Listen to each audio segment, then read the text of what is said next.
Since the 2016 election, Facebook has been under fire. It's been one scandal after the other: election interference, failure to monitor hate speech, and questionable advertising practices. Now, the Federal Trade Commission is expected to fine Facebook up to $5 billion, that's billion with a B, for privacy violations.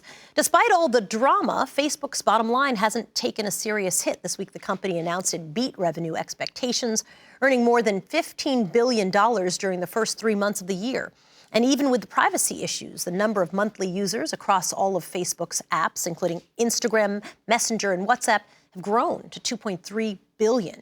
So that leaves many people wondering if Facebook is just unstoppable. Sarah Fisher is a media reporter at Axios. It's so nice to have you. Thanks for having me. So let's start with that $5 billion. It's what's sort of projected. It sounds huge. Is it actually huge? It's not that huge. There are a lot of critics of that fine estimate who are saying, look, Facebook is responsible for some of the biggest problems with democracy right now. And so this fine, something that quite frankly they can write off and continue to make billions in profit, is not going to be big enough to kind of force them to change their ways. There have been some forced changes. Some are sort of tangible changes, and some are, I'd call them more like philosophical changes. Can you walk me through both of those? On the philosophical side, Mark Zuckerberg, the CEO of Facebook, has said, look, we want to pivot and be a privacy-centric platform, meaning that we want to make sure all of our communications in the future are encrypted, the way that their messaging platforms, Messenger and WhatsApp, are.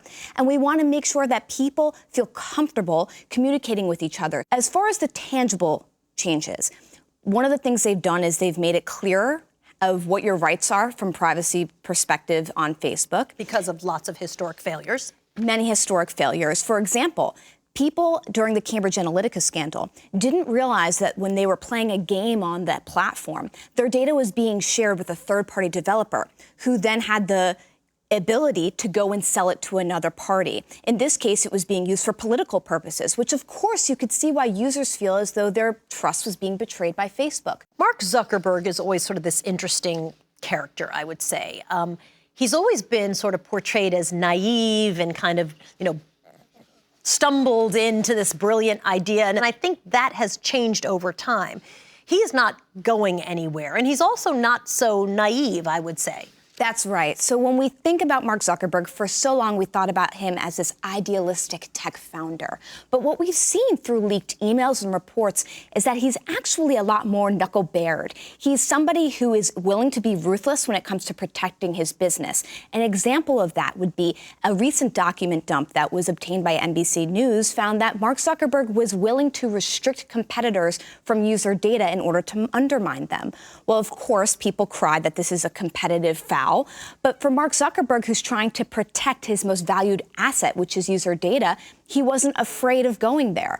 There's always been a debate, like is Facebook, you could even make it a social media debate, is Facebook net good or net evil? And net good, someone might say, listen, the Arab Spring was elevated because of connections between people. And that happened because of Facebook and social media. And then you could turn around and say, and massacres are streamed live because of Facebook. And those are sort of both sides of a coin. Is Facebook, in your opinion, net good or net bad? When Facebook came out a year ago and they said, look, we don't know if we're a net good or a net bad for democracy, that was a big step for them to be able to concede that. What we're looking at is a technology... And isn't that even saying that kind of terrible? I'm not sure I'm good for democracy. Like, if I said that, I'm not sure you'd want to be my friend. You'd be like, you go figure it out, Soledad, and then I'll decide if I'm going to hang out with you. So what we have to think about is, okay, if we don't know if this is net good or net bad for democracy, how can we at least start to think about regulating it so we can get to a point where it is better for democracy than it is now? And quite frankly, it's something the whole world is reckoning with today. Sarah Fisher is with Axios. It's nice to have you. Thanks for being with me. Thank you for having me. You bet.